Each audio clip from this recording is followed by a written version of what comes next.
नमस्कार, स्वागत है आपका कमोडिटी 10 बजे 10 मिनट में। सबसे पहले बात कर लेते हैं एग्री मार्केट की टॉप 10 खबरों के साथ शुरुआत कर लेते हैं। जीरे की अगर चाल देखें तो जीरा 19,000 के आसपास बना हुआ है। अभी भी अराइवल्स के नंबर ज़्यादा है और डिमांड उस हिसाब से नहीं है। यही वजह है कि जीरे में हम लगातार सुस्ती दिख रहे हैं। 19,000 के करीब ये लगातार बना हुआ है। धनिया वायदा को अगर आप देखें तो ये 7,850 के ऊपर है। हफ्ते भर में करीब 5% की तेजी यहाँ पर देखने को मिली है। हल्दी की बात करें तो हल्दी का वायदा 12,600 के आसपास। एक खबर यह भी है कि निजामाबाद के जो वेयर हाउसेस हैं उसमें माल में कुछ गड़बड़ी है। जो क्वालिटी स्टैंडर्ड जो मेंटेन होना चाहिए एनसीडीएक्स के वेयर हाउसेस में वो मेंटेन नहीं हो पा रहा है। ग्वारगम 9,700 के नीचे है। इंडस्ट्रियल डिमांड कमजोर है। ग्वार सीड का वायदा 5,200 के करीब यहां पर ट्रेडिंग ग्वार सीड में हो रही है। कैस्टर की चाल देखते हैं तो कैस्टर 6,600 के ऊपर है। निचले स्तरों से हल्की रिकवरी, यहां पर हल्की खरीदारी दिख रही है। पाम तेल 4,500 रिंगिट के ऊपर मलेशियाई पाम फ्यूचर जा चुका है। भारत से डिमांड उम्मीद है कि आगे बढ़ सकती है। कपास 1,595 रुपए के आसपास एनसीडीएक्स पर और आइस कॉटन 67 सेंट के करीब ट्रेड कर रहा है। कपास कली 3,310 रुपए के आसपास यहां पर ट्रेड कर रहा है। आखिरी काउंटर है मेंथा ऑयल का। अच्छी तेजी के बाद यहां पर मुनाफा वसूली अब दिख रही है। 990 के नीचे ये काउंटर आ चुका है। हमारे साथ प्रो इंटेलीट्रेड सर्विसेज से दिनेश सोमानी जी है। बहुत बहुत शुक्रिया सर, आपने वक्त निकाला है। सर सबसे पहले हल्दी से शुरुआत करते हैं। निजामाबाद में आपके काफ़ी सोर्सेस हैं सर। वहाँ पर खबर आ रही है कि वहाँ के वेयर हाउसेस में एनसीडीएक्स की जो क्वालिटी है उस स्टैंडर्ड की हल्दी वहाँ पर जमा नहीं की गई है। निजामाबाद की हल्दी के नाम पे महाराष्ट्र की हल्दी, असम की हल्दी, बाकी अन्य राज्यों की हल्दी और जो स्टैंडर्ड तय किए गए उससे कम लो स्टैंडर्ड के माल वहां पर जमा किए गए हैं। सर इस फ्रंट पर कोई अपडेट आपको वहां से मिली है क्या? जी बिल्कुल ऋषभ मोहन जी, जैसे आपने कहा है कि ये काफी ज्यादा कंप्लेन एनसीडेक्स के पास गई थी कि यहाँ पर जो क्वालिटी ऑफ गुड्स है वो इन लाइन विद एक्सपेक्टेशंस नहीं है और जो कॉन्ट्रैक्ट स्पेसिफिकेशन है उसके अनुरूप नहीं है। इसी के चलते एक कमेटी वहां पर गई थी और वेयर हाउस का वहां पर उन्होंने काफी सर्वे किया है। उन्होंने 10 दिन का समय मांगा है, जो मेरे साथ 22 या 30 तारीख तक उनका सर्वे खत्म होगा। उसके बाद उसका आउटकम आएगा। बट मुझे लगता है कि अगर इनकेस ऐसी कोई धांधली होगी या ऐसी कोई बात होगी तो जो बायर है उस कमोडिटी का वो निश्चित तौर से कंप्लेन कर सकता है, उसका रीचेकिंग कर सकता है और रीचेकिंग करने के बाद अगर उसके सैंपल्स कॉन्ट्रैक्ट स्पेसिफिकेशन के अनुरूप नहीं आए तो वो दोबारा उसकी जांच करवा सकता है। हाल फिलहाल मुझे लगता है कि 22-23 तारीख तक वेट करना चाहिए उसके आउटकम के लिए, फिर कोई नया निष्कर्ष निकल कर आएगा। और अगर मैं फंडामेंटल की बात करूं तो मुझे लगता है कि बारिश बहुत ज्यादा है वहां पर। हो सकता है इस बारिश से कुछ ना कुछ क्वालिटी या फिर क्रॉप को डैमेज हो सकता है और उसी के चलते मुझे लगता है कि 13,000-13,100 के आसपास इसमें बाइंग लौट कर आ सकती है। 12,700 एक बहुत मेजर सपोर्ट है और ऊपर में 13,800 एक बहुत बड़ा रेजिस्टेंस है। तो ये जो दायरा है 13,100 से 13,600 के रेंज में मुझे हल्दी ट्रेड करते हुए नजर आती है। तो ये हल्दी को लेकर आउटलुक है। लेकिन खबर ये है जो हमारे सोर्सेस वहां से हमें बता रहे हैं कि एनसीडीएक्स ने भी इसकी जांच की है निजामाबाद में और कुछ गोदामों पर छापेमारी भी की गई है और हल्दी के सैंपल भी लिए गए हैं।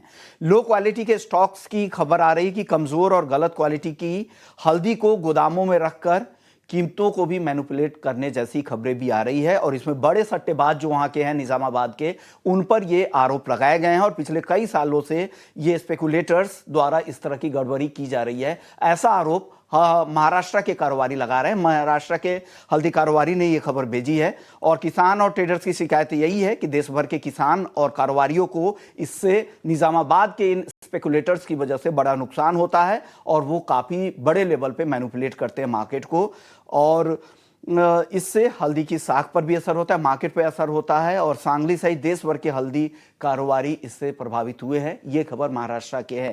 हालांकि इस पे हम पुष्टि करेंगे आगे के शो में और जानेंगे, इस पे एक्सपर्ट्स की भी राय लेंगे, एनसीडीएक्स का क्या टेक है ये भी जानने की कोशिश करेंगे। चलिए आगे बढ़ते कुछ और एग्री कमोडिटी की बात कर लेते हैं, जीरा और धनिया की। सुमानी जी, जीरा और धनिया यहाँ पर क्या लग रहा है आपको, क्या करना चाहिए इन दोनों ही काउंटर में? जी जीरा उनका आज भी 7 से 8 हजार बोरी की अराइवल्स है। बारिश होने के बावजूद भी अराइवल्स वहां पर थम नहीं रही है और मुझे लगता है कि ये जो पर्टिकुलर निरंतर सप्लाई है ये प्राइसेस को प्रेशराइज कर रहा है। लेकिन साथ ही साथ भाव बहुत कम होने से प्राइसेस नीचे में लेवल पे सपोर्ट भी ले रही है। तो ओवरऑल एक अगर ब्रॉड रेंज में कहूँ तो मुझे लगता है कि 18,600 18,800 ये डाउन साइड सपोर्ट लगता है।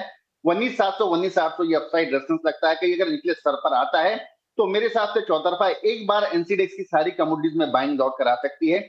यहाँ से 100-200 अगर घटता है तो जीरा एक बार शॉर्ट टर्म के हिसाब से 500-600 रुपए के हिसाब से बाइंग की जा सकती है। टर्म के हिसाब से बाइंग करने की सलाह जीरे में। सर, धनिया अच्छी तेजी के बाद अब क्या लग रहा है, अब अगला राउंड क्या होगा, धनिया की अगली चाल क्या हो सकती है? जी, धनिया पर्टिकुलरली मैं थोड़ा डिप का इंतजार कर रहा हूँ, लेकिन डिप बिल्कुल भी इसमें आ नहीं रहा है। प्राइसेस जैसे ही 78-77 के रेंज में आती है, वहां से दोबारा बाइंग निकल कर आती है और ये 1700 के आसपास ये दोबारा इसमें रुकता है। तो आई थिंक बहुत ज्यादा इसमें डिप आने की संभावना कम लगती है। कहीं पर भी एक 7800 टू 7750 के आसपास आता है तो बाइंग एडवाइजेबल है। 7600 का स्टॉप लॉस मेंटेन करके 8140 के लेवल हमें देखने मिल सकते हैं।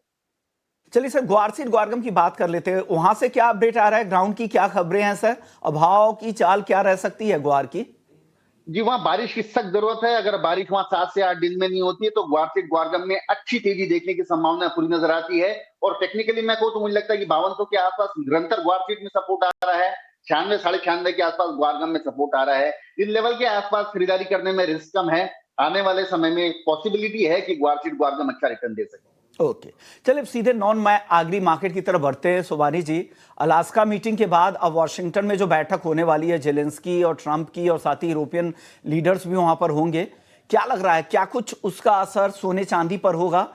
किस तरह की चाल दिख रही है आगे गोल्ड और सिल्वर की?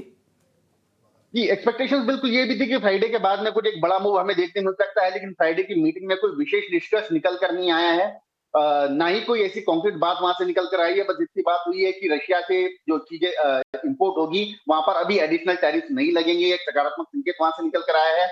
बट ऐसे कॉन्क्रीट कोई बात निकल कर नहीं आई जिसके चलते हमने देखा कि गोल्ड और सिल्वर ऑलमोस्ट स्टेडी खुले हैं और अभी पॉजिटिव दौर की ओर मुड़ रहे हैं। मुझे लगता है गोल्ड में कहीं पे भी 99,850 870 के अराउंड बाइंग एडवाइजेबल है। 99,650 का स्टॉप लॉस मेंटेन करके 1,350 के अपसाइड टारगेट देखने मिल सकते हैं। वहीं सिल्वर में मुझे लगता है कि 1,14,000 के आसपास बाइंग लौट कर आ सकती है। 1,13,450 का स्टॉप लॉस मेंटेन करे, 1,15,200 के अपसाइड टारगेट हमें देखने मिल सकते हैं। तो मुझे लगता है कि आज जो है सारे संभावनाएं दूर होते हुए गोल्ड सिल्वर अपने नेचुरल अनुरूप रूट से ऊपर बढ़ने की कोशिश करेंगे। इक्विटी मार्केट के साथ यहाँ पर सोने चांदी की भी तेजी बढ़ेगी। हालांकि यह शुरुआत भी तेजी के साथ ही हुई है। 1,03,000 के करीब सोना जा सकता है, 1,15,200 पर चांदी जा सकती है। एसएलवी रख लीजिएगा, आज के लिए सिर्फ ये कॉल है, ये ध्यान रखिएगा। क्रूड की सर बात करते हैं, क्रूड आज दायरे में है, आगे की चाल क्या हो सकती है? महीने भर में 10% टूट चुका है। तमाम खबरें जो रूस और पुतिन और ट्रंप की जो बैठक हुई थी, है आज की जो बैठक होगी जेलेंस्की के साथ, सारी बैठकों का असर यहां पर काफी दिखने वाला है। क्या कुछ होगा क्रूड में सर यहां से? जी बिल्कुल, मुझे लगता है कि सारी न्यूज क्रूड फैक्टरिंग कर चुका है। 5425 के आसपास मुझे लगता है कि बढ़िया सपोर्ट जोन है, ये डिमांड एरिया है और इन लेवल से मुझे लगता है कि ये एक नेचुरली डिमांड सप्लाई के रूप में यहाँ पे ट्रेड कर रहा है। यहाँ से एक बार बाइंग लौट कर आ सकती है। 5615 मुझे लगता है कि अपसाइड एक बार दोबारा हमें देखने मिल सकता है। 5430 का इसमें स्टॉप लॉस मेंटेन किया जा सकता है। तो क्रूड को लेकर ये कॉल है, खरीदारी की राय। साथ ही कॉपर की भी कॉल दिखा दिया हमने, वक्त नहीं है कॉपर की कॉल उनसे तो नहीं ले पाएंगे, लेकिन स्क्रीन पर आप नोट कर ले। स्टॉप लॉस भी सोमानी जी का जो है 881 का, वो भी नोट कर लीजिएगा। शुक्रिया सर, आपने वक्त निकाला, हमारे दर्शकों को गाइड किया। जाने से पहले सर आपका डिस्क्लेमर चाहेंगे? जी बिल्कुल, हमारी पोजीशन पर्सनल कभी होती नहीं है इसमें, लेकिन क्लाइंटों की जितनी भी मैंने कॉल दी ऑलमोस्ट एवरी कमोडिटी में पोजीशन बनी है।